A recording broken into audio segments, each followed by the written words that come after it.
Alors, la dernière séance, je vous ai parlé de la théorie de la réponse linéaire. Et aujourd'hui, je vais aborder la question des grandes déviations.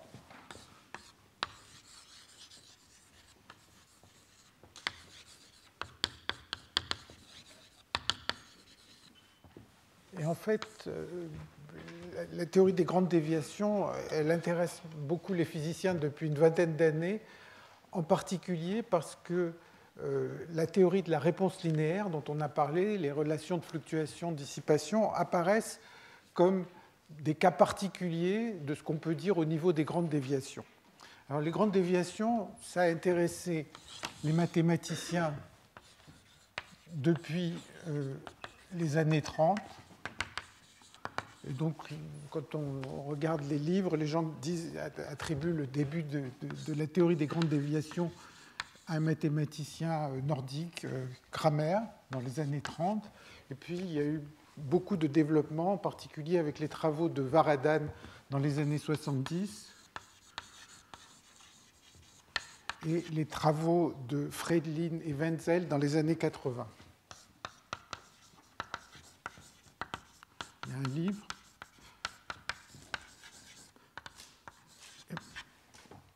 Alors, les physiciens, leur intérêt est plus récent, ça date surtout d'une vingtaine d'années avec le théorème de fluctuation dont je vais parler aujourd'hui un peu et la prochaine fois beaucoup. Il y a plusieurs revues, j'en cite une, c'est de Touchette, Hugo Touchette, dans les années 2009. Mais le mot grande déviation apparaît dans beaucoup de travaux actuellement. Alors on peut se dire pourquoi les physiciens s'y intéressent depuis une vingtaine d'années. Je disais, il y a le théorème de fluctuation, mais en fait, avant ça, ils faisaient des grandes déviations sans le savoir. Et bon, par exemple, la notion même d'énergie libre, comme on va le voir, c'est une notion qui apparaît naturellement dans le cadre des grandes déviations. Alors, dans les grandes déviations, en fait, on s'intéresse à des événements rares. Mais ce qu'il faut dire, c'est qu'est-ce qu'on cache derrière ce mot rare. Bon, ça peut être une question d'impression personnelle de savoir si quelque chose est rare ou fréquent. En général, pour penser à un événement rare, il faut qu'il y ait un paramètre qui devienne très grand. Par exemple, quelque chose qui va devenir d'autant plus rare que la taille du système va être grande ou que le volume va être grand. Ou bien ça peut être un paramètre. Alors, typiquement, l'exemple sur lequel on va revenir, c'est vous prenez un gaz ou un fluide et vous imaginez qu'il y a une certaine région d'espace et de volume V, et vous posez la question combien de particules se trouvent à l'intérieur de ce volume V. Alors on imagine que si le volume V est tout petit, qui ne contient qu'une ou deux particules, il va y avoir de grandes fluctuations, mais si ce volume V augmente, on s'attend à ce que les fluctuations deviennent de plus en plus rares, des fluctuations relativement grandes. Et en fait, pour l'illustrer, je prends des chiffres qui avaient été obtenus par Chandrasekhar dans les années 40.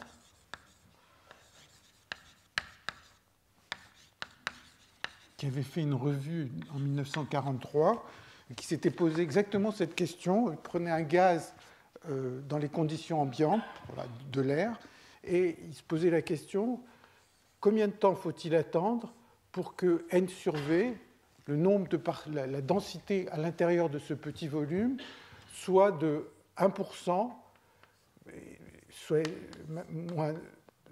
de l'ordre de 1%. C'est-à-dire qu'il y a un écart de 1% par rapport à la densité du gaz environnant. Donc il se posait la question du temps qu'il fallait attendre, et donc il prenait un volume V sphérique, sphère de rayon A, et il trouvait la chose suivante. Si le rayon a une taille de 10-5 cm, le temps pour observer une fluctuation de 1%, c'est 10-11 secondes. Si le rayon est de 3, 10-5 cm, ce temps, c'est 10 puissance 6 secondes. Et si ça vaut 5, 10-5 cm, alors ça vaut 10 puissance 68 secondes. Donc c'est un événement rare, qui est d'autant plus rare que le volume est grand. Enfin, j'avoue que ces chiffres sont assez inattendus, qu'il y ait une telle dépendance, mais on va voir à quoi c'est relié. L'autre paramètre qui peut être grand, c'est le temps. On peut avoir un temps qui peut être long. Donc, imaginons les situations hors d'équilibre dont on a parlé précédemment. On a un système avec, à gauche, un thermostat à une certaine température, à droite, un autre thermostat à une autre température, et on s'attend à ce qu'il y ait un courant d'énergie qui va prendre certaines valeurs, et on peut se poser la question, donc ça va être le courant moyen d'énergie qui traverse le système, et on peut se poser la question, quelle est la probabilité que si j'observe le système pendant un temps très long, eh bien, ce courant que je vais observer pendant ce temps long prenne une valeur J qui n'est pas forcément égale à la valeur moyenne, et on va s'attendre à ce que ça se comporte avec une fonction f de J qu'on appelle la fonction de grande déviation, et que ça décroisse exponentiellement. Plus je veux voir sur un temps long un courant qui n'est pas le courant moyen du système, plus l'événement va être rare, et donc ça, c'est ce qu'on appelle une fonction de grande déviation. La troisième situation à laquelle on peut penser, quand on pense à des événements rares, c'est des situations de faible bruit ou de basse température. Donc, basse température ou faible bruit.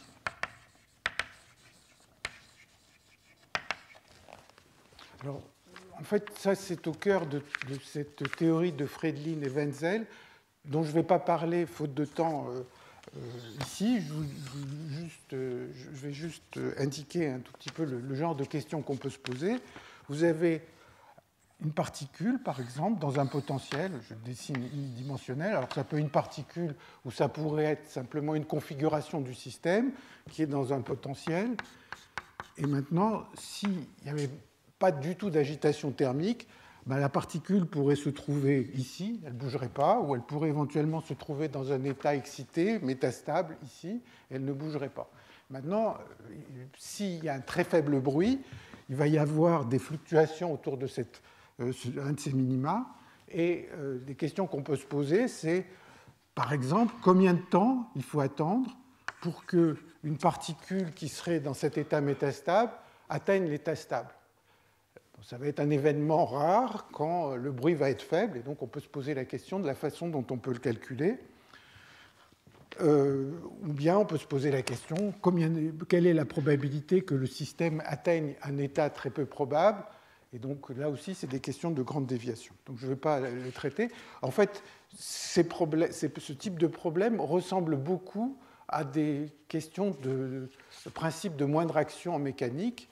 Et donc, on peut utiliser beaucoup des techniques qui sont utilisées en mécanique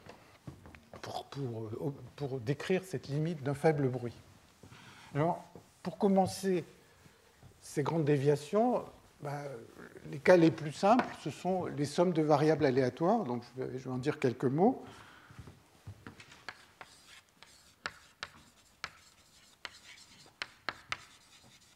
Donc, de variables aléatoires indépendantes. En fait, quand les variables sont corrélées, ça recouvrerait énormément de problèmes de physique, mais malheureusement, on ne sait pas traiter le cas où elles sont corrélées de manière générale. Mais on va voir des cas où c'est corrélé et où on peut dire des choses. Donc, vous imaginez que vous avez une somme S, n, x1 plus xn, où on a des variables aléatoires indépendantes, et on va imaginer que n est grand.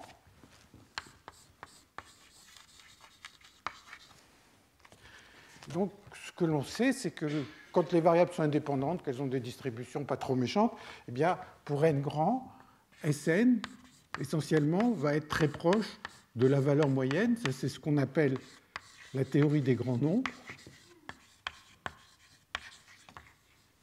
Les fluctuations de Sn vont être gaussiennes. Donc, si on considère la variance de Sn, ça va être n x2 moins x moyen au carré, n sigma 2. Je définis sigma comme la variance de n, et on s'attend à ce que la probabilité de Sn, enfin non seulement on s'attend, mais on sait le montrer, eh bien c'est une distribution gaussienne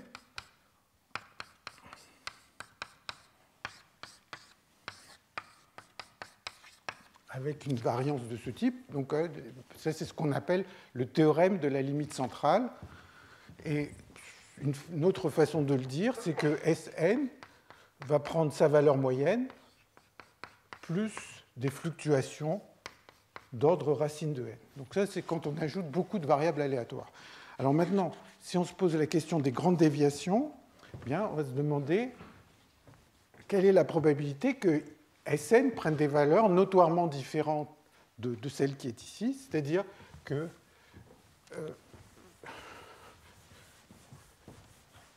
quelle est la probabilité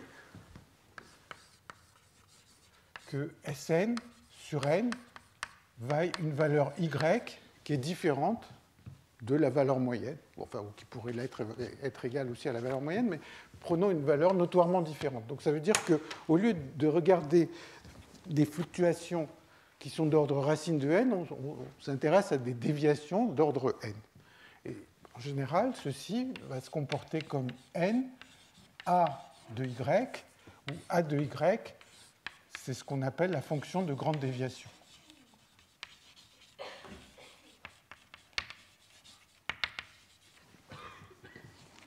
Alors, en général, le a de y, il n'a rien à voir avec une gaussienne. Et dans la littérature, assez souvent, les gens disent bon, il y a le théorème de la limite centrale, donc la distribution de Sn est gaussienne, et ils utilisent la gaussienne pour, même dans le cadre des grandes déviations, mais en général, a de y n'est pas gaussien. Alors, une façon, je vais donner un exemple où le calcul est très facile. Si vous prenez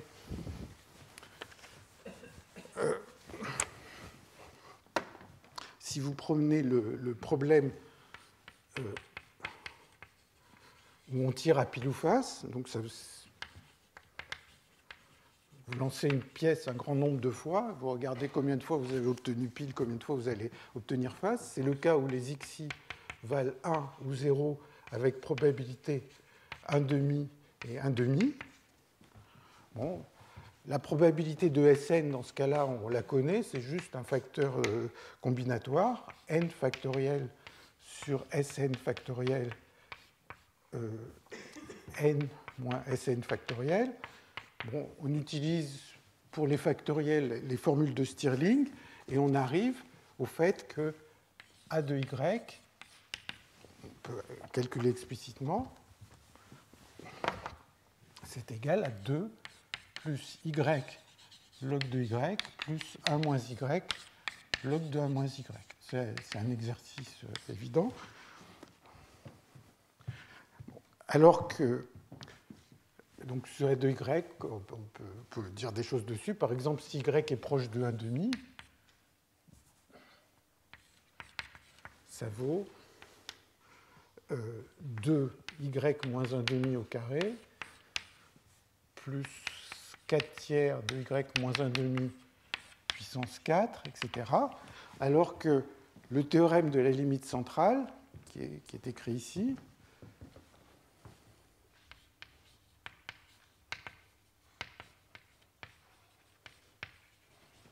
il nous dirait que P de Sn serait égal à racine de 2n. Bon, enfin, il y a des racines devant qui n'ont pas grand intérêt, et puissance moins 2y moins 1,5 au carré fois n. Donc, c'est simplement pour vous faire sentir que la fonction de grande déviation, elle ne se résume pas uniquement à la gaussienne, c'est des termes supplémentaires si on s'écarte de la moyenne. Et si je dessinais le a de y,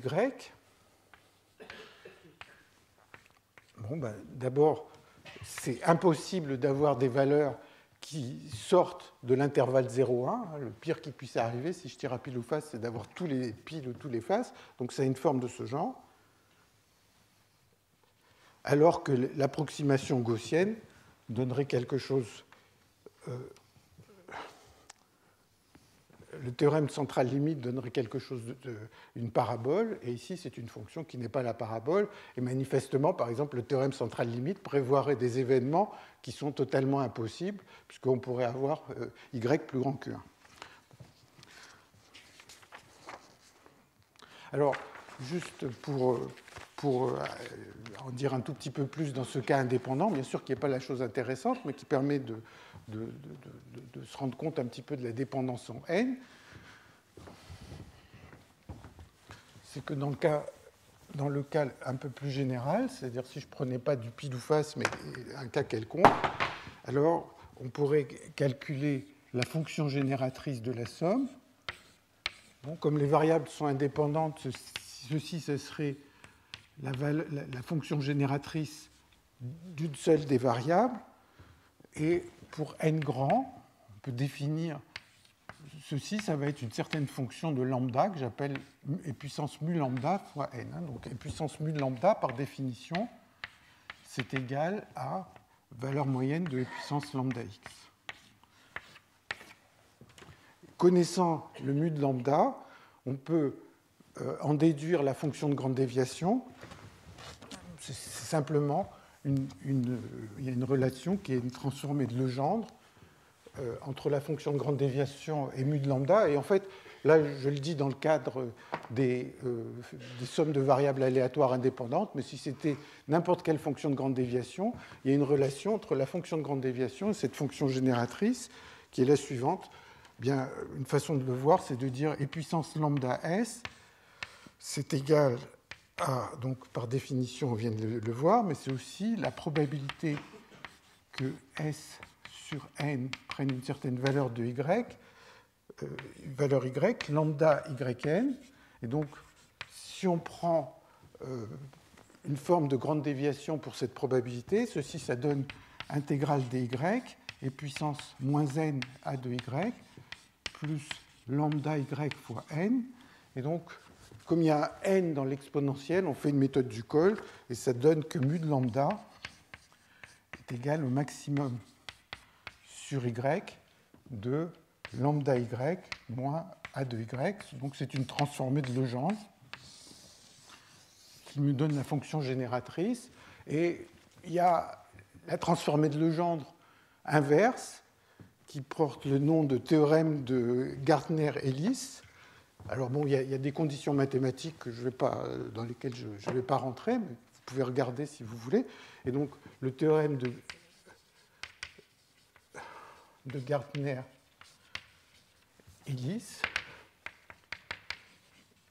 il va dire que si je connais mu de lambda, je peux avoir a de y, et ça va être a de y égale maximum sur lambda de lambda y moins mu de lambda.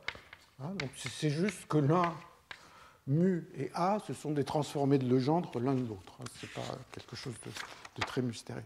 Alors bon, bien sûr, ce cas de variable aléatoire indépendante n'est pas la chose la plus intéressante. On peut faire beaucoup d'exercices avec, mais il n'y a pas, c'est pas forcément la chose qui va nous apprendre beaucoup. Mais en fait, maintenant, je vais vous montrer que quand on regarde les fluctuations de densité, on va tomber sur des fonctions de grande déviation, et ces fonctions de grande déviation, c'est essentiellement l'énergie libre. Donc, fluctuation de densité.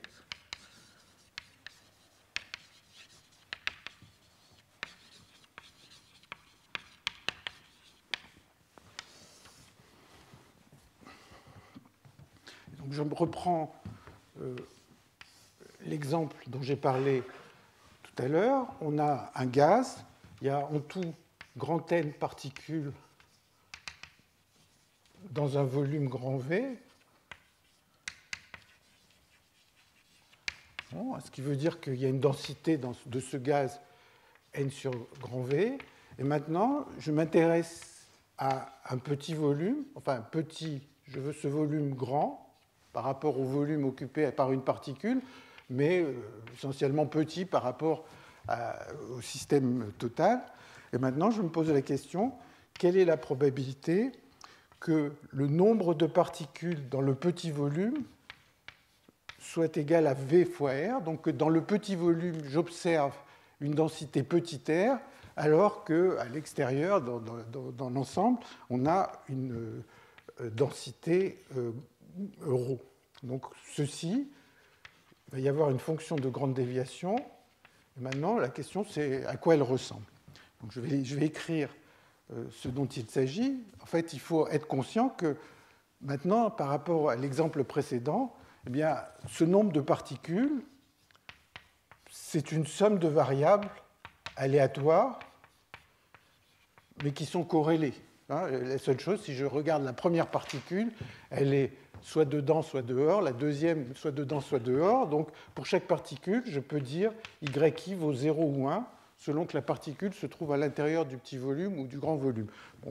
Si les particules sont indiscernables, on fait un raisonnement un tout petit peu différent, mais c'est une somme de variables aléatoires, mais qui sont corrélées, puisque le fait qu'il y ait une particule à l'intérieur, ça risque d'empêcher une autre particule de s'en rapprocher, s'il y a des interactions répulsives entre les particules. Donc, c'est une somme de variables corrélées. Alors, ce que je vais vous montrer, c'est que A de R, en fait, ça n'est rien d'autre que l'énergie libre, enfin, toute petite transformation de l'énergie libre, c'est F de R moins F de ρ moins R moins ρ, F' de ρ, où F de ρ, c'est l'énergie libre. Et puis j'ai oublié quelque chose, il y a un facteur bêta. Bêta, c'est l'inverse de la température. Et c'est l'énergie libre par unité de volume.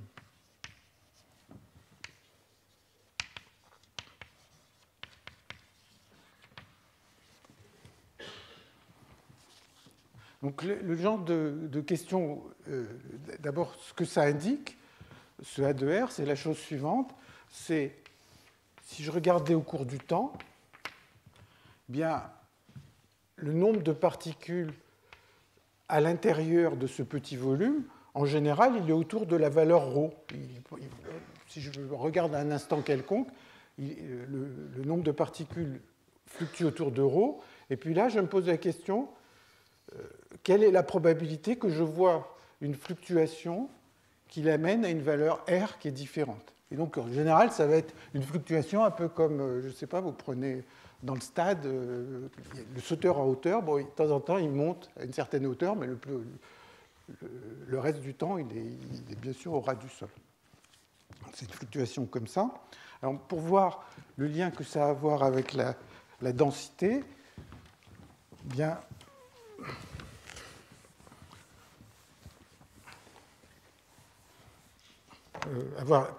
le lien que ça a à voir avec l'énergie libre, bien, je vais écrire quelle est la probabilité d'avoir n particules à l'intérieur du volume V. Bien, c'est essentiellement, alors je mets à peu près égal ZV de n, la fonction de partition correspondant à petit n particules dans le volume petit v, Z grand V moins petit v fois n moins petit v, et puis divisé par Zn de V. Donc ça, je somme sur toutes les configurations possibles avec les n particules dans le grand volume. Là, je fais le produit entre petit n particules à l'intérieur du petit volume et les autres particules à l'extérieur. Alors, je n'ai pas mis une égalité. Pourquoi? Parce qu'il y a des interactions dans ce système, et en particulier, il va y avoir des interactions entre ce qui se passe à l'intérieur et ce qui se passe à l'extérieur au niveau de la surface de ce petit volume. Donc en fait, le à peu près égal, ça veut dire qu'il y a éventuellement des termes d'ordre de la surface qui vont compter les interactions au niveau de cette surface. Donc, dans tout ça, je considère qu'il y a des interactions qui sont à relativement courte portée. Alors, ces termes de surface, je peux les oublier, puisque là, je suis en train de discuter des termes d'ordre du volume. Et donc, en utilisant ça, et en supposant que quand V et N sont grands, on a une extensivité, c'est-à-dire que moins kT log de Z N V, bien essentiellement, c'est une fonction f de n sur v. L'extensivité, ça veut dire qu'au lieu d'être une fonction de deux variables, ça devient simplement une fonction d'une variable réduite. Bien, si on prend cette relation et qu'on la met là-dedans, qu'on dit que petit v est petit devant grand v, bien on arrive à la formule que j'ai écrite tout à l'heure, qui est là-bas, qui est la fonction de grande déviation en fonction de l'énergie libre. Donc vous voyez que finalement, connaître l'énergie libre, c'est pareil que de connaître la fonction de grande déviation. Alors, à ce stade-là, je veux faire un certain nombre de remarques.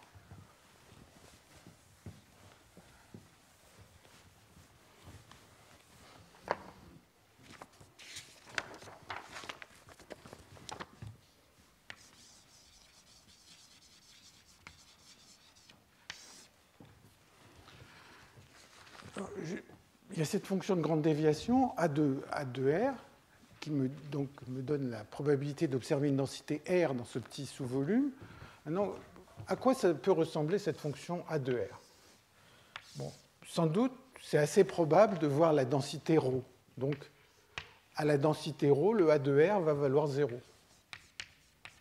Et maintenant, une fonction qui s'annule en un point, et bien sûr, la probabilité ne peut pas être plus grande que 1. Donc A2R, c'est un nombre qui est forcément positif. Donc une fonction qui s'annule quelque part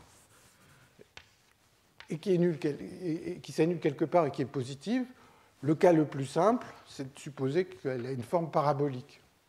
Donc si je suppose que je fais une approximation parabolique de A2R, eh bien, ça veut dire que je remplace pour les fluctuations qui ne sont pas trop grandes A2R par une parabole, ça me donne la distribution gaussienne. Donc la gaussienne, le théorème central limite, ça peut être vu comme une approximation pour les petites fluctuations, ou les petites grandes déviations, si vous voulez.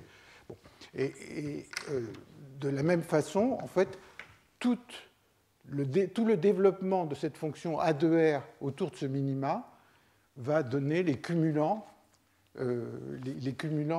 du nombre de particules. Donc, c'est un calcul. Si on développait au troisième ordre, au quatrième ordre, on apprendrait de plus en plus de choses sur les cumulants. Alors, la deuxième chose, la deuxième remarque que je voudrais faire, c'est ce qui se passe. Donc, ça, c'est A2R et les cumulants.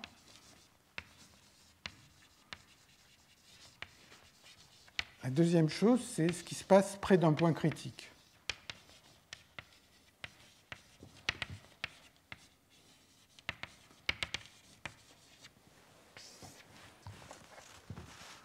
Alors, on a vu que quand on a un fluide,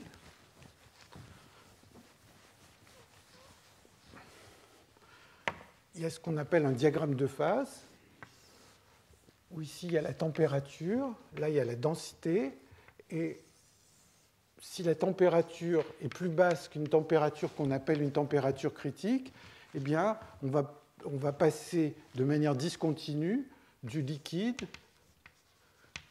au gaz. Et il y a un point particulier ici qui est la densité critique et la température critique, où on avait vu qu'il y a de très grandes fluctuations qui se produisent.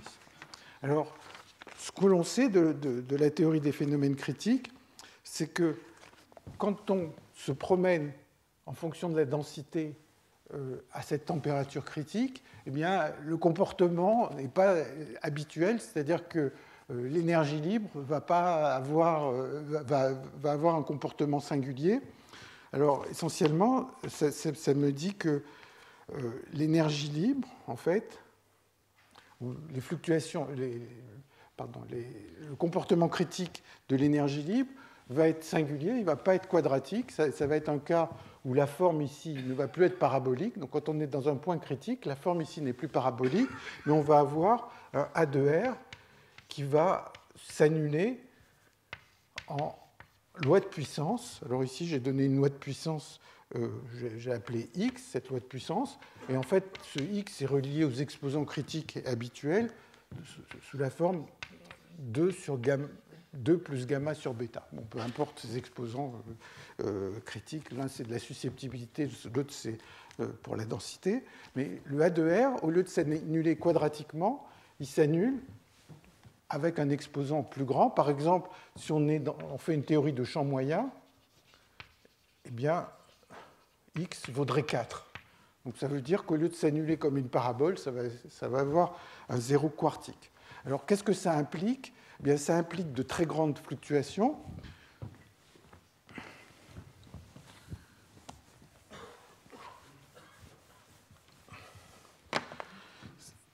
On peut en déduire le fait que que n sur v vaille r, ça va être de la forme e puissance moins v fois a de r. Et donc, ça me dit que r moins ρ c va être essentiellement en 1 sur v à la puissance 1 sur x, c'est-à-dire R, c'est la densité à l'intérieur. Donc si maintenant je repasse au nombre de particules à l'intérieur du petit volume, n moins n au point critique, ça va être v puissance 1 moins 1 sur x, c'est-à-dire, par exemple, si on était en champ moyen, ça serait v puissance 3 quarts. Donc au lieu d'avoir des fluctuations qui sont comme la racine du volume, qui est le cas générique, quand on est près d'un point critique, on a des fluctuations qui vont être beaucoup plus grandes, qui vont dépendre du volume avec un autre exposant. Bon, ici, j'ai donné l'exposant de champ moyen, mais en général, il y a un exposant qui n'est pas forcément facile à calculer. Alors,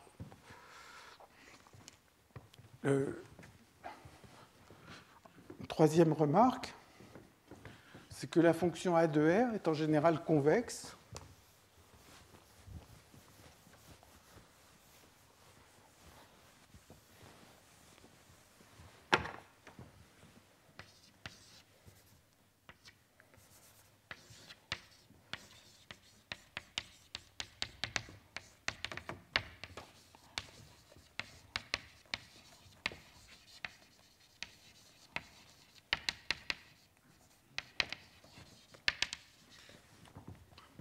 Donc, imaginons toujours mon petit volume ici, et maintenant, ce petit volume, V, je le coupe en deux morceaux, V1 et V2.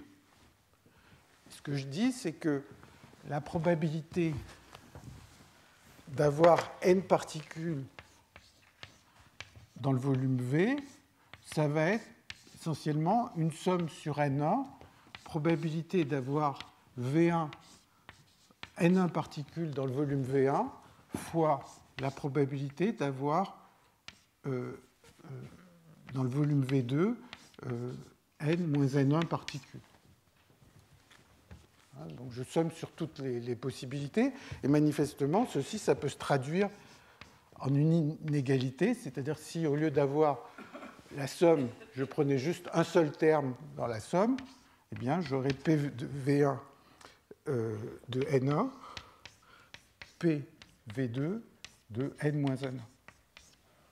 Donc si j'appelle, alors si j'écris V, si j'écris V1 est égal à Vx, V2 égale V1 moins x, N1 égale V1 R1, N2 égale V2 R2. Donc il y a deux densités dans les deux régions. Et maintenant, bien évidemment, si j'ai ça, ben j'ai V égale V1 plus V2 et N égale la somme des deux. Hein. V1, R1, bon, je ne l'écris pas, c'est la somme des deux. Bien, quand on se place dans cette situation, qu'on le met là-dedans, qu'on utilise l'inégalité qui est écrite ici, on arrive facilement, enfin, juste on remplace le P par la forme de grande déviation dont j'ai parlé tout à l'heure, on arrive facilement à A de x fois R1 plus 1 moins x fois R2, qui est inférieur ou égal à A de Rx A de R1 plus 1 moins x A de R2. Ce qui montre que la fonction est convexe. Ce qui n'est pas A-X fois A de R2, qui n'est pas surprenant. Après tout, je viens de vous dire que A de R, ça ressemble à l'énergie libre, c'est essentiellement l'énergie libre à une dérivée près, et donc que l'énergie libre soit convexe, ou que la fonction de grande déviation soit convexe, ce n'est pas très étonnant. Et la seule chose qu'on a utilisée, c'est qu'ici, on a négligé les interactions entre ce qui se passait dans le volume V1 et V2. En fait, si ces interactions étaient présentes, mais sont à courte portée, ça fait des corrections qui sont d'ordre de la surface, comme on l'a vu tout à l'heure. Et donc, c'est négligeable par rapport à la fonction de grande déviation. Et donc, la convexité provient uniquement, la seule hypothèse, c'est d'avoir des interactions à courte portée. Alors, troisième remarque, à quoi peut ressembler cette fonction A de R? Ou quatrième remarque, qu'est-ce qui se passe quand on a coexistence? Donc, tout à l'heure, on a vu qu'on a un point critique ici, et maintenant, supposons qu'on se place à une certaine densité, à une certaine température qui se retrouve à cet endroit de l'espace du diagramme de phase. Donc ici, on a une densité à une température où le système, spontanément, voudrait se décomposer entre le liquide et le gaz. Si on est en présence de pesanteur, le liquide va être en bas et le gaz va être en haut. Si on est en apesanteur, il va y avoir une espèce de goutte de liquide dans le gaz. Si on est proche de ce côté-là, si on était plus proche du côté du liquide, on aurait une bulle dans un liquide. Et donc, on a un liquide, un gaz, et ça, c'est les configurations typiques du système. Et donc, maintenant, on peut se poser la question de si j'avais pris mon petit volume, le petit volume qui m'intéressait tout à l'heure, eh bien mon petit volume dans lequel je compte le nombre de particules, il peut se trouver entièrement dans la phase gazeuse, il peut se trouver éventuellement à la frontière entre le liquide et le gaz, il peut se trouver à l'intérieur du liquide. Bon. Il y a de très fortes chances qu'il soit dans le gaz. Il y a aussi des chances assez importantes, il suffit que la goutte de liquide se trouve par là, qu'il se trouve dans le liquide. Donc, le A de R, à la densité du liquide et à la densité du gaz, il vaut 0. Donc le A de R, il vaut forcément 0 ici et là. Et donc, par conséquent, comme la fonction est convexe, eh bien, le A de R, il a une forme, il est entièrement plat dans toute la région entre le liquide et le gaz. Donc là, c'est un cas où justement on ne peut pas faire l'approximation quadratique. Alors, pour faire une dernière remarque, qui en fait qui occupe pas mal les gens depuis un certain nombre d'années, c'est ce qui se passe dans le régime stationnaire hors d'équilibre.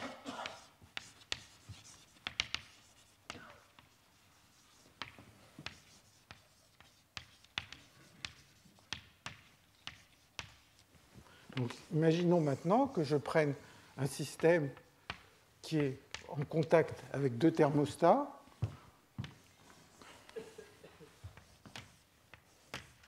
Et manifestement, je peux me reposer la même question de dire, voilà, je prends une certaine région de volume V, et quelle va être la probabilité que dans cette région de volume V, j'observe n particules, et donc il va y avoir une certaine fonction de grande déviation qui va sans doute dépendre des températures T1, T2, sans doute aussi de l'endroit précis où je regarde.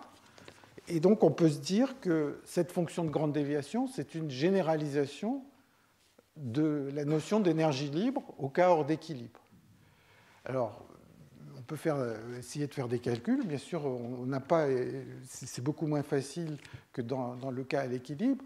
Le problème, c'est que quand on définit une énergie libre à partir de là, eh bien, ce n'est pas la même énergie libre, par exemple, qui va apparaître quand on se pose des questions sur combien de travail il faut fournir au système pour l'amener d'un état à un autre. Donc, les différentes définitions de l'énergie libre qui existent à l'équilibre, en fait, dans le cas hors d'équilibre, ces différentes définitions ne conduisent pas à la même quantité.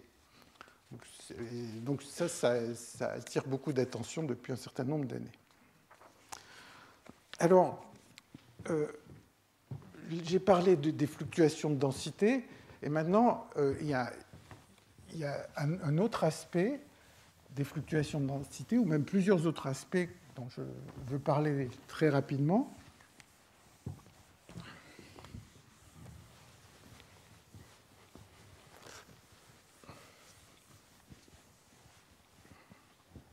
Si je ne me suis pas trompé, ce serait le numéro 3, c'est la densité empirique.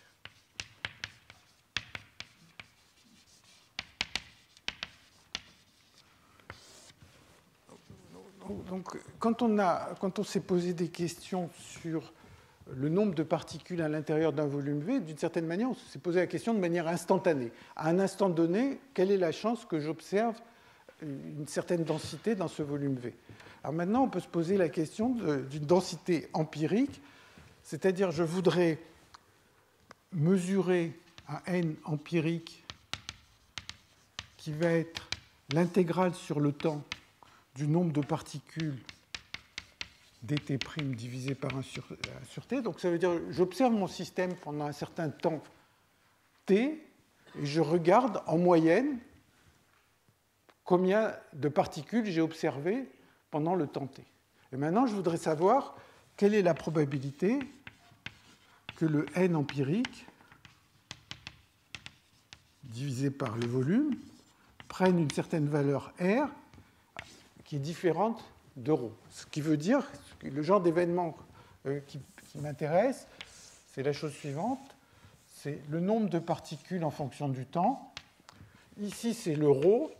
Normalement, les fluctuations vont être autour du ρ. Et maintenant, je me donne une valeur R. Et ce que je voudrais, c'est que mon système passe un temps assez long, temps t, qui va être grand, et que pendant ce temps t, il reste autour de cette valeur R. Donc ça va être une densité empirique, et on peut se poser la question de à quoi ça va ressembler, et ça va être quelque chose qui va dépendre du temps, éventuellement du volume, fois un B de R. Mais plus je demande au système de rester dans un état peu probable pendant longtemps, plus la probabilité va être faible, et donc il y a une puissance moins t qui apparaît là. Alors, le B de R et le A de R dont j'ai parlé tout à l'heure, malheureusement, ce n'est pas du tout la même quantité, et il n'y a pas de relation simple entre les deux. Ça, c'est une autre question qu'on peut se poser dans le cadre des grandes déviations. J'en cite deux autres.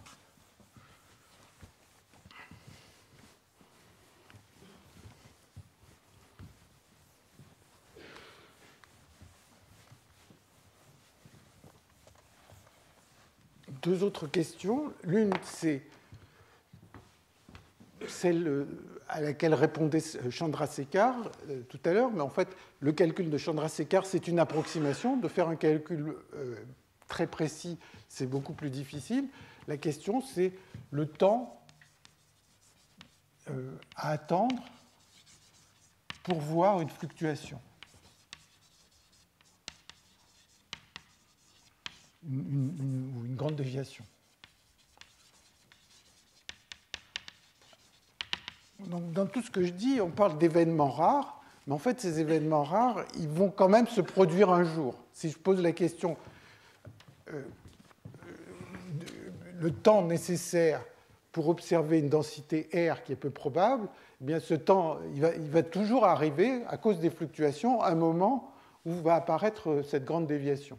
Donc c'est rare, mais ça va sûrement arriver malgré tout. Donc comment on peut calculer le temps pour voir une grande déviation? L'autre question, qui a une réponse depuis assez longtemps, avec les travaux de Onsager-Machloup, c'est la chose suivante, se dire le système va atteindre une certaine densité peu probable, R, mais maintenant, pour l'atteindre, il s'est passé un événement, il y a eu une espèce de trajectoire pour atteindre cet événement. Et puis une fois que cet événement aura été atteint, le système va relaxer et va retourner vers la densité qui est là. Et ça, c'est au cours du temps. Et donc, une des questions qu'on peut se poser, c'est à quoi ressemble la trajectoire qui va conduire à cette fluctuation. Et la réponse de Hansager-Maschlup, c'est que si le système est à l'équilibre, eh bien, la façon dont la déviation est créée, la fluctuation est créée, c'est la même que la façon dont elle va relaxer. Donc pour avoir une idée de à quoi ressemble cette trajectoire, il suffit de partir de cette densité et de laisser le système évoluer, et ça va donner la forme de la trajectoire, la façon dont la fluctuation s'est produite. Et ça, c'est simplement ce qui se passe quand le système est à l'équilibre. Et je ne sais pas, pour ceux qui s'en souviennent, j'avais parlé de processus de Markov, quand j'avais parlé de bilan détaillé. À chaque processus de Markov, on peut associer un processus de Markov adjoint qui correspondrait à remonter le temps. Et quand on était à l'équilibre, on avait vu que le processus de Markov adjoint était identique au processus de Markov lui-même. Et donc, c'est la même chose que de dire que la façon dont la fluctuation est créée est la même que la façon dont ça relaxe. Bon. Alors maintenant, je vais passer au lieu de discuter les fluctuations de densité, je vais passer aux fluctuations de courant. Et ça va nous amener à discuter un exemple où on va voir le théorème de fluctuation, dont je parlerai plus en détail la prochaine fois, mais on va voir un calcul où ça apparaît de manière assez simple. Donc,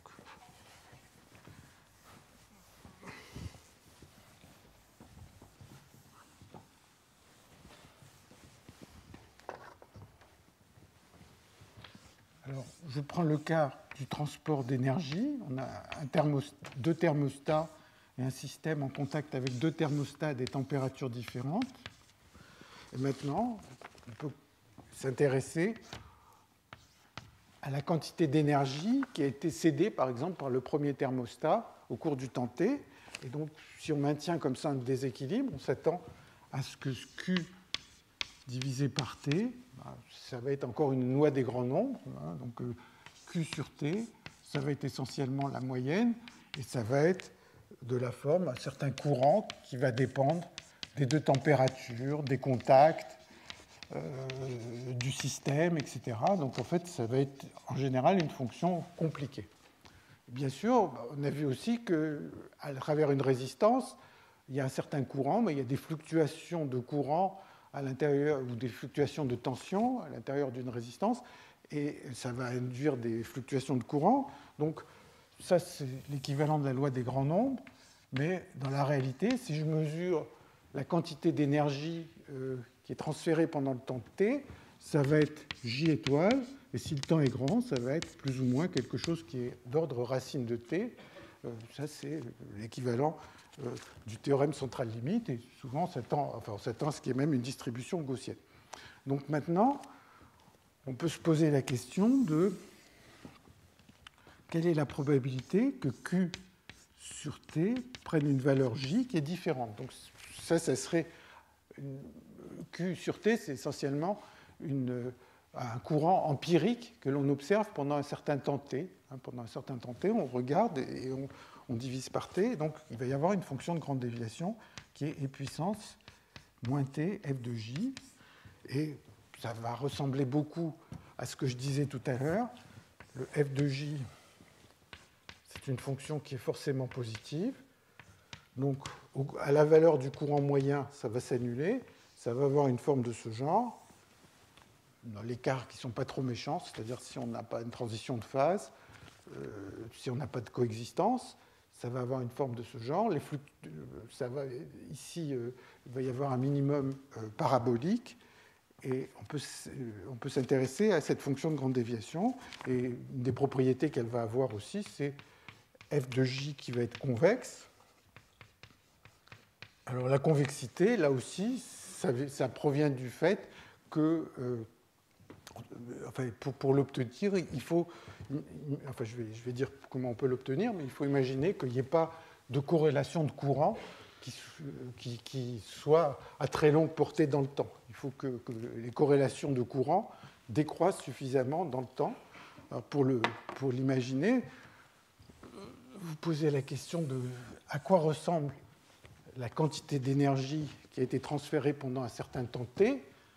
Bon, si le système a une espèce de temps de relaxation que j'appelle taux, eh bien, si je découpe mon intervalle de temps t en intervalle de temps de longueur, mettons 100 taux, quelque chose comme ça, donc, taux, c'est le temps de relaxation du système, donc la quantité d'énergie qui va être transférée pendant le temps 100 taux va être très peu corrélée à ce qui va être transféré pendant la période de temps suivante, et ainsi de suite.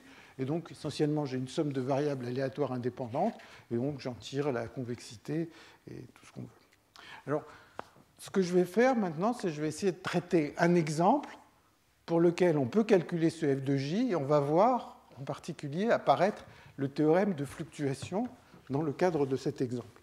Alors, l'exemple que je vais traiter, donc c'est assez générique, c'est un exemple, c'est assez générique, c'est ce qu'on appelle un point quantique. Un point quantique,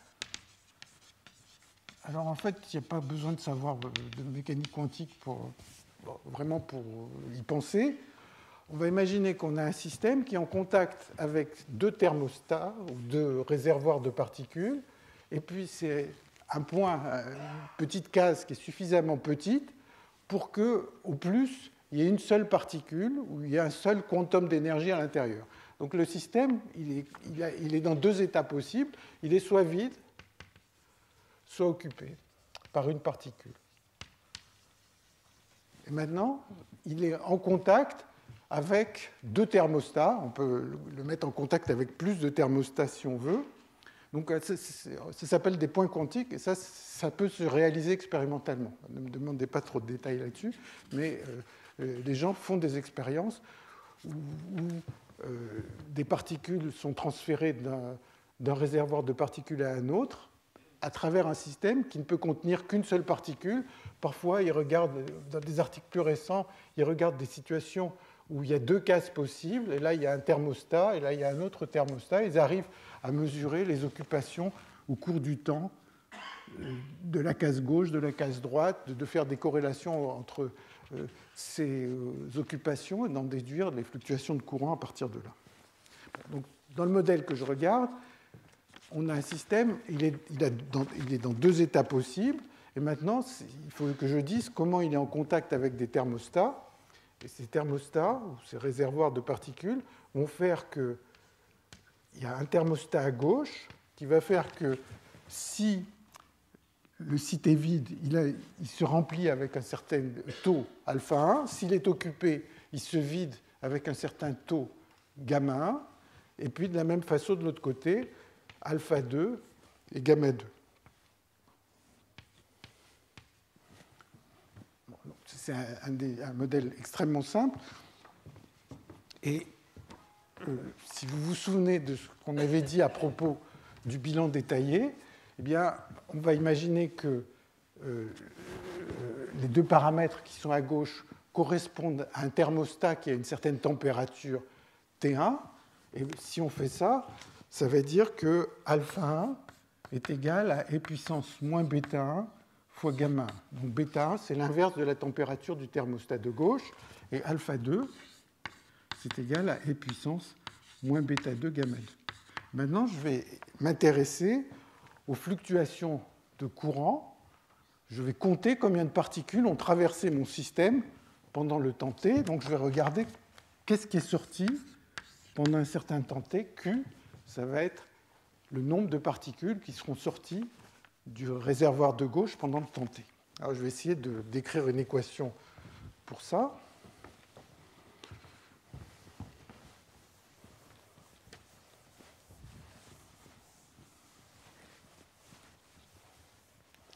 Donc, la quantité qui est importante, c'est quelle est la probabilité d'observer Q à l'instant t, étant donné que le système est dans l'état 0. Donc ça, c'est la probabilité d'avoir transféré Q particules entre t égale 0, entre t égale 0 et t, et d'être dans l'état 0, où ton t. Et puis, de la même façon, P1 de Q et de T, c'est la probabilité d'avoir transféré Q et d'être dans l'état 1. Alors, les règles du modèle dont j'ai parlé tout à l'heure conduisent immédiatement à écrire l'évolution de ces deux quantités. Je vais les écrire. dp1 de Q sur dt égale... Bon. Alors, si je suis dans l'état 1, eh bien, la probabilité d'être dans l'état 1 peut diminuer parce que la particule est dans 1 et elle peut sortir soit à droite, soit à gauche. Donc, c'est moins gamma 1 plus gamma 2 fois P1 de Q. Ou bien, cette probabilité peut augmenter parce que j'étais dans le cas vide et une particule est rentrée. Elle a pu rentrer de la droite ou de la gauche. Et donc, il y a alpha 1 P0 2. Alors, Q, c'est peut-être son importance, je ne sais pas s'il y a de la créer, moins 1.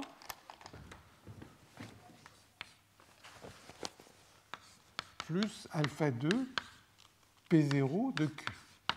Hein, pourquoi il y a un moins 1 ici? C'est que si une particule est rentrée, le nombre de particules totales qui est rentrée a augmenté de 1. Par contre, si elle est rentrée de la droite, eh bien, comme je suis en train de compter ce qui est sorti du thermostat de gauche, ben, je n'ai pas à m'en préoccuper. Donc voilà cette évolution. Et puis, de la même façon, il y a d de P0 de Q sur dt qui est égal à moins alpha 1 plus alpha 2, attendez, P1 de Q, P0 de Q. Attendez que je dise, oui, c'est ça. Enfin, c'est mieux que je regarde dans mes notes, parce que sinon je vais assez vite dire des bêtises. P1 de Q plus 1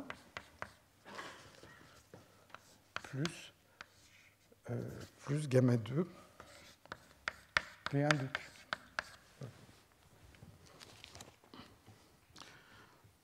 Alors, normalement, ça permet de calculer l'évolution. Alors, c'est beaucoup plus facile de travailler avec des fonctions génératrices. Donc, si j'introduis la fonction génératrice P1 tilde égale somme sur Q de e puissance lambda Q P1 de Q P1 de Q.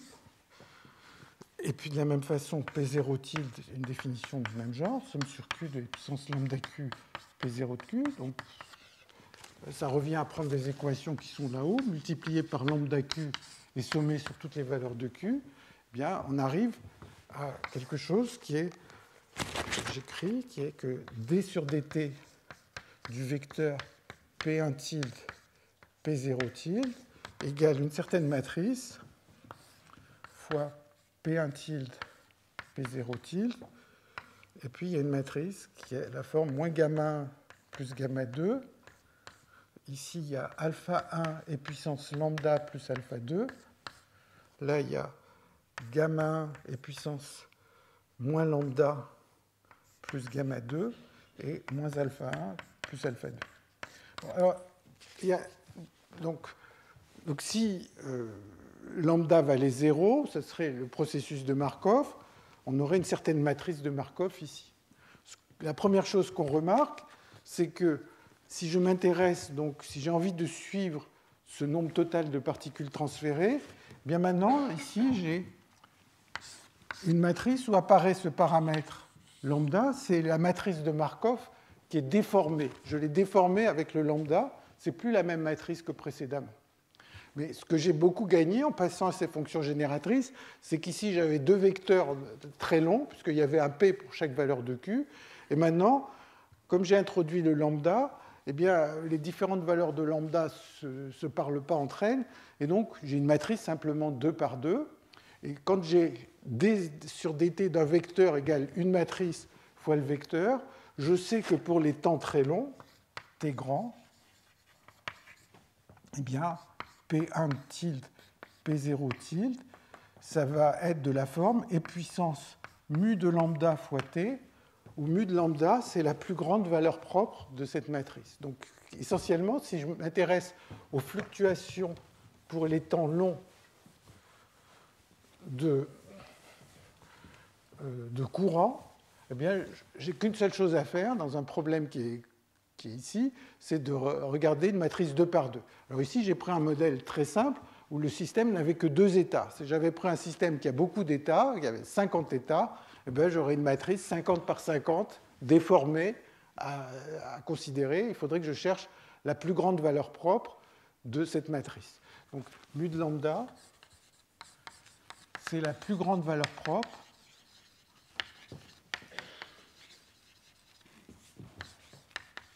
de la matrice déformée.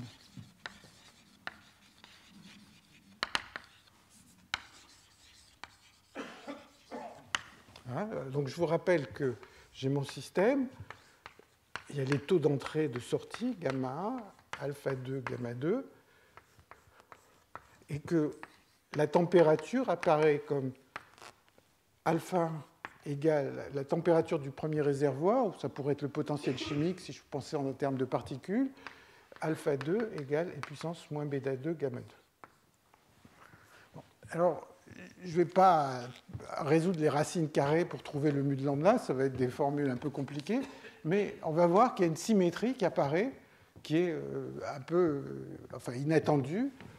Et en fait, cette symétrie, elle correspond au théorème de fluctuation. Donc, je vais écrire l'équation que vérifie la valeur propre. Hein, c'est la valeur propre d'une matrice de 2. Donc, c'est mu carré moins mu alpha 1 plus alpha 2 plus gamma 1 plus gamma 2. Et puis, si je ne me suis pas trompé, alpha 1 gamma 2, facteur de 1 moins e puissance lambda, plus alpha 2 gamma 1, facteur pardon, ici c'est plus lambda, et là c'est e puissance moins lambda. Ça, c'est ce qui va me donner la valeur propre. Ça va être une fonction compliquée de lambda qui ne m'intéresse pas forcément. Alors, il y a quelque chose qu'on peut remarquer facilement, par contre,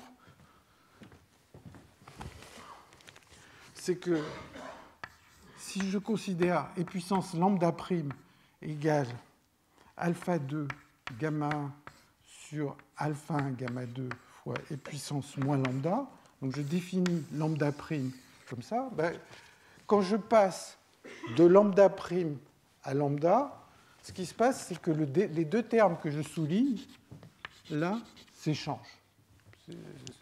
Ce terme devient celui-là et l'autre devient l'autre. Ce qui me dit que mu de lambda est égal à mu de lambda prime, puisque c'est la même équation.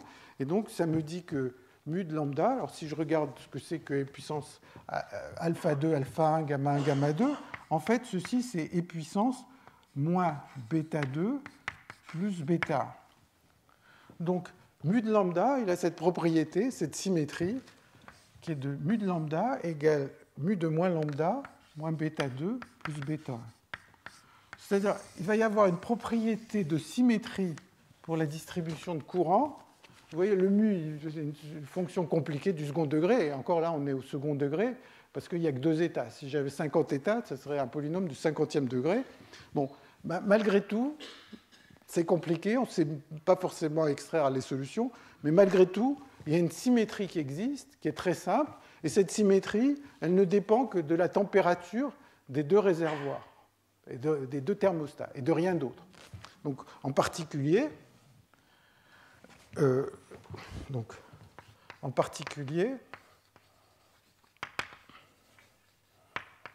si on est à l'équilibre, si bêta 1 égale bêta 2, ça me dit que mu de lambda égale mu de moins lambda, ce qui me dit que la distribution de courant est complètement symétrique.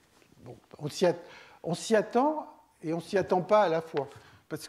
On s'y attend parce qu'on se dit à l'équilibre, si on voit évoluer un système à l'équilibre, si on passe le film en sens inverse, on doit observer la même chose. Donc ce n'est pas très étonnant que les fluctuations de courant vont être symétriques. On s'y attend un peu moins parce qu'on pourrait ne pas s'y attendre parce qu'on peut se dire, voilà, certes les deux thermostats sont à des températures différentes, mais on pourrait avoir un très bon contact ici, on pourrait avoir des valeurs de gamma et de alpha très très grandes, un très mauvais contact à droite, alpha 2 et gamma 2 très petits, bien qu'on soit à la même température, et donc on pourrait se dire bon, ben, il va y avoir une espèce de dissymétrie dans le temps. Eh bien, il n'y en a pas, donc on observe l'équilibre. Alors, ce qu'on a vu dans cet exemple, encore une fois, c'est un petit calcul qui n'est pas très compliqué, qui est un système à deux états, on voit qu'il y a une symétrie de cette fonction génératrice du courant, et ça s'appelle le théorème de fluctuation, donc, dont je montrerai la prochaine fois la façon dont on peut l'obtenir.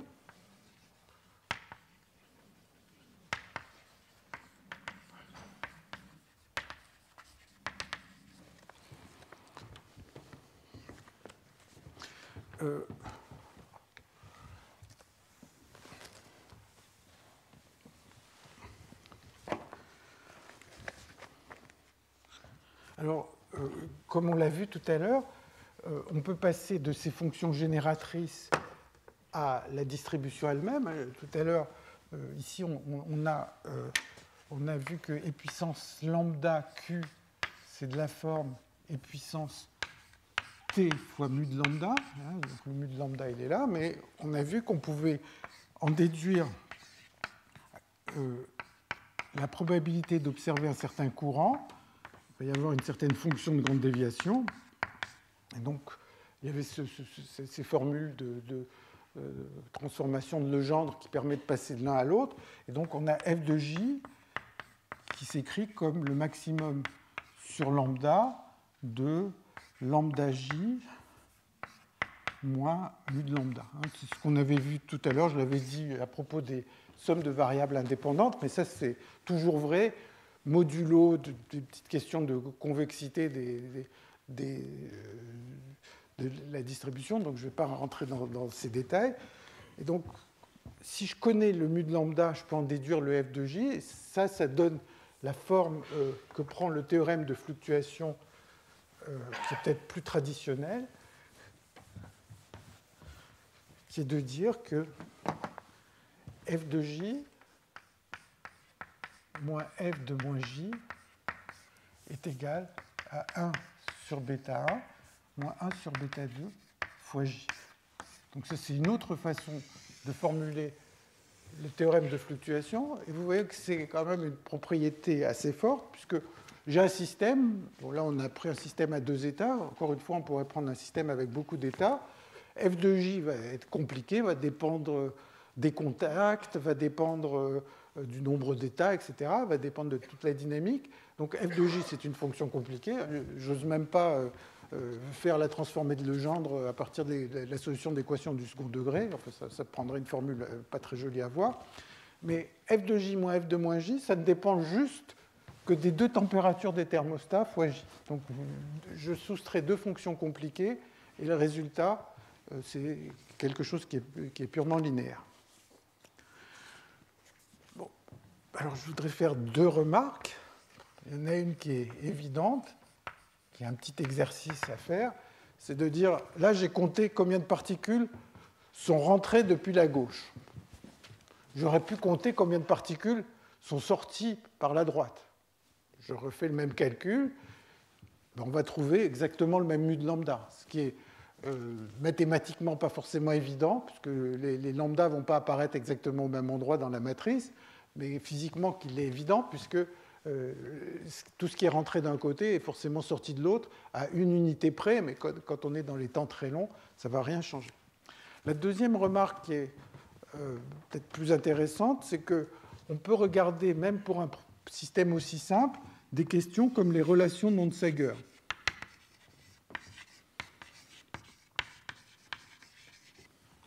Donc, j'ai mon point quantique ici, qui est dans deux états possibles, qui est vide ou occupé. Et maintenant, je l'ai mis en contact avec un premier thermostat, un deuxième thermostat,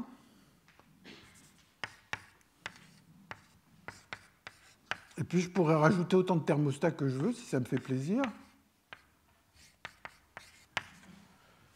Et maintenant, il va y avoir un courant donc là, on ne va plus avoir le fait que tout ce qui est rentré du premier thermostat va sortir par le deuxième thermostat. Il va y avoir une partie du courant qui va vers le thermostat numéro 2, une partie vers le thermostat numéro 3, et il va y avoir des corrélations entre ces courants. Et donc, si je change la température du thermostat 2, ça va peut-être influer sur le courant qui va vers 3, et ainsi de suite. Et donc, il va y avoir des matrices de réponses, et donc on peut se poser des questions comme on l'a fait pour les relations d'Onsager. Alors, dans la dernière partie maintenant, je vais essayer de vous montrer quelque chose qui est peut-être un peu plus mathématique, qui est donc pour un processus de Markov quelconque, il y a une formule variationnelle qui a été obtenue par Donsker et Varadhan, et je vais essayer de la montrer.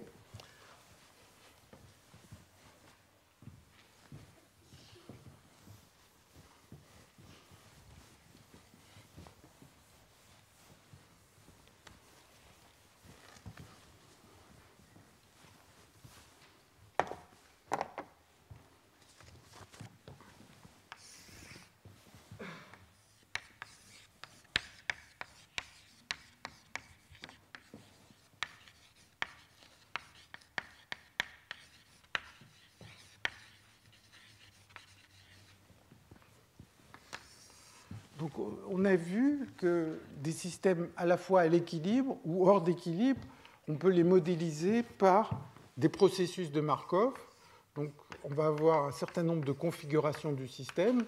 Et le processus de Markov, c'est de dire, je prends un temps discret, c'est de se donner une matrice probabilité de sauter de C' vers C fois I de C'. Donc, comment je me retrouve dans C? C'est que j'étais dans C', éventuellement C' pourrait être C lui-même, et j'ai une certaine matrice qui me fait sauter de C vers C'. Et maintenant, si on laisse évoluer ce système avec des conditions dont on a un tout petit peu parlé, qui sont les conditions du théorème de Perron-Frobenius, au bout d'un temps long, Pt de C va tendre vers une probabilité stationnaire de C. Donc si on se pose la question, donc quelle est la probabilité quand j'attends longtemps de voir la configuration C, c'est juste la probabilité dans l'état stationnaire. Alors maintenant, on peut se dire, je voudrais voir cette configuration peut-être de manière plus fréquente, je voudrais avoir une espèce de mesure empirique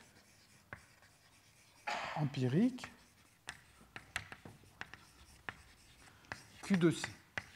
Donc Q de C, ça va être le temps passé dans la configuration C divisé par le temps. La fraction du temps, j'ai un long intervalle de temps, la fraction du temps passé dans la configuration C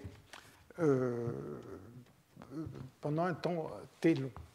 Tau C, c'est le temps passé dans la configuration C. Alors maintenant, si je me donne tous les Q de C, ou je pourrais m'en donner que quelques-uns, mais par exemple, je peux me donner entièrement la mesure empirique, me dire, voilà, je voudrais savoir quelle est la probabilité d'observer sur une grande échelle de temps cette mesure empirique. Et donc, la probabilité que taux de C sur T soit égal à Q de C, ça va être une fonction de grande déviation, ça va être d'autant plus difficile d'observer cette mesure empirique que je veux le voir pendant un temps long. Maintenant, quelle est la façon de calculer cette fonction de grande déviation? Eh bien, on va procéder de manière très très semblable à ce que l'on a fait précédemment. On va déformer la matrice et puissance 1 lambda de C fois M de C C'.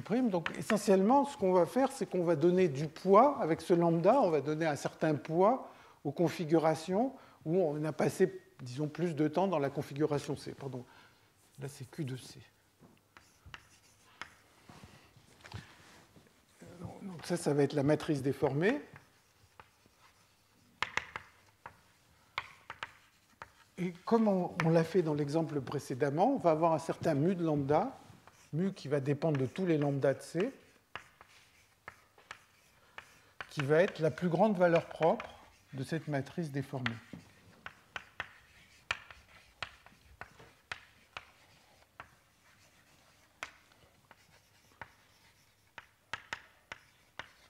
En fait, ce que je fais là, c'est d'une certaine manière calculer des fonctions génératrices, un peu comme on fait toujours en physique statistique. Quand on regarde la fonction de partition, c'est une fonction génératrice de l'énergie.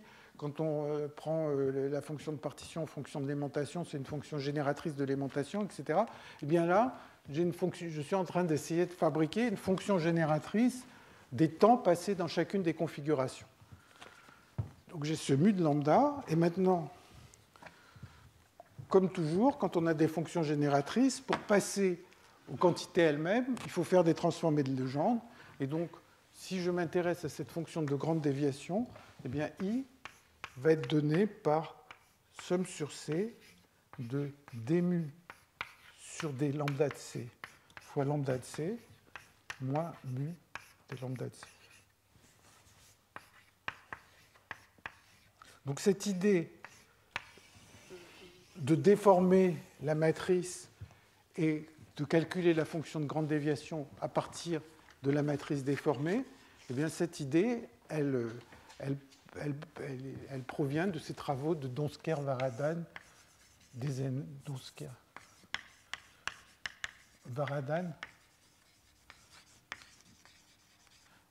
70. Alors, en fait, ce que m'avait fait remarquer Thierry Bodino il y a quelques mois, c'est qu'il y a une autre façon de l'écrire qui est sous une forme variationnelle, qui, à mon avis, est très intéressante, mais que la préparation de ces cours ne m'a pas permis d'essayer d'utiliser dans des contextes où j'avais envie de l'utiliser.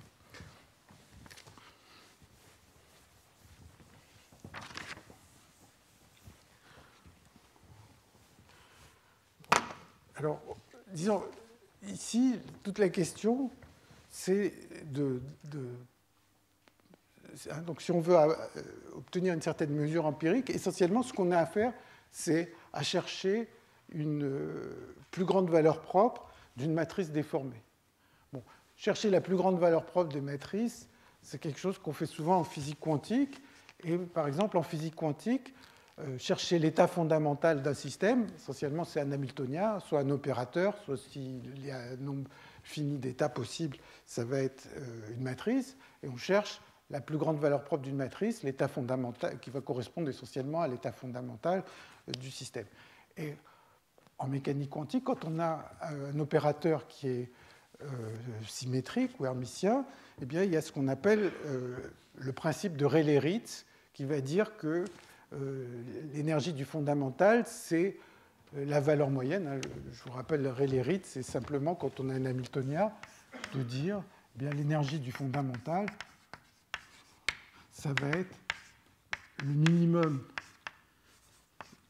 sur toutes les fonctions d'onde possibles de ce rapport. Donc c'est le minimum sur tous les psi de ça. Bon, ben, ici, il va y avoir quelque chose de semblable, sauf que ce que je trouve très intéressant, c'est que ça peut se faire même quand la matrice n'est pas symétrique ou qu'elle n'est pas hermitienne. Donc la formule qu'ont donnée Donsker et Varadhan, enfin, je ne sais pas si elle est ultérieure, mais en fait, cette formule que m'avait montrée Thierry, c'est la chose suivante, c'est que je veux une mesure empirique Q de C, hein, donc, et ça va être I égale maximum sur U de C de somme sur C, alors il y a un moins, pardon, somme sur C de Q de C log de somme sur C', M de C, C', U de C' divisé par U de C.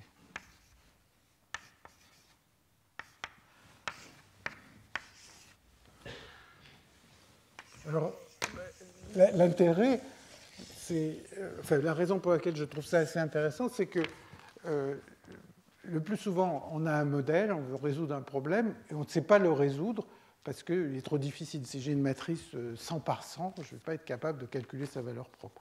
Et souvent, on veut mettre en œuvre des approximations. Donc, quand on fait une théorie de champ moyen, par exemple, on met une fonction d'essai, on approxime le système. Et donc là, le fait d'écrire cette fonction de grande déviation comme le maximum, si je savais résoudre vraiment le système, je trouverais le maximum absolu, mais en fait, ne sachant pas le résoudre, je vais me placer dans une sous-classe de U pour lesquelles je vais arriver à faire le calcul. Cette sous-classe de U va me donner une approximation de la fonction de grande déviation. Et bien sûr, plus la classe est grande, meilleure sera mon approximation. Alors, pour passer de là à là, en fait, c'est un calcul qui prend à peu près une page que je vais essayer de mettre dans les notes pour montrer que l'idée de travailler avec la plus grande valeur propre d'une matrice et de faire cette transformée de Legendre, c'est pareil que ce principe variationnel. Bon, alors, juste pour les quelques minutes qui me restent, je vais juste dire quelques mots sur la façon de calculer ces fonctions de grande déviation, autres que par ces matrices, calcul de ces fonctions de grande déviation.